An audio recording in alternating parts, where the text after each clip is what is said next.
యముడు చెప్పిన మరణ రహస్యాల గురించి తెలుసుకుందాం.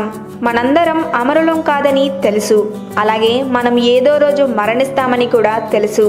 మరణం అనేది ఒక గొప్ప రాజు లేదా బిచ్చగాడు ఇద్దరికీ సమానంగా ఉంటుంది. పురాతన గ్రంథాల ప్రకారం మరణం మరియు ఆత్మల గురించి రహస్యాలను యముడు బిడ్డ నచికేట మరియు యముడు మధ్య చర్చలు చేయబడ్డాయి. ఇక్కడ నచికేట మరణం గురించి యముడు మరణం యొక్క కొన్ని రహస్యాలను బహిర్గతం చేశారు.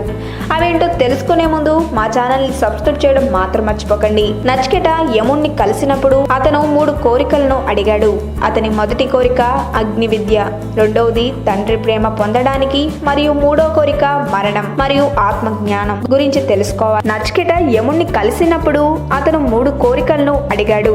అతని మొదటి కోరిక అగ్ని విద్య, రెండవది తండ్రి ప్రేమ పొందడానికి, మరియు 3వ కోరిక మరణం మరియు ఆత్మజ్ఞానం గురించి తెలుసుకోవాలి. యముడు ఆఖరి కోరికను తీర్చలేకపోయాడు, కానీ పిల్లలకు తక్షణం ఉంటుంది కాబట్టి యముడు రహస్యాలు మరియు మరణం తర్వాత జరిగే విషయాలను గురించి బహిర్గతం చేశాడు. గ్రంథముల ప్రకారం యముడు ఓంకార పరమాత్మ స్వరూపం అని వెల్లడించింది. అతను కూడా మానవ హృదయంలో బ్రహ్మ ఉన్న ప్రదేశం అని చెప్పారు. యముడు ఒక వ్యక్తి యొక్క ఆత్మకు మరణం తర్వాత మరణం లేదని చెప్పారు. సంక్షిప్తంగా శరీరం ఆత్మను నాశనం చేయాల్సిన అవసరం లేదన్నారు.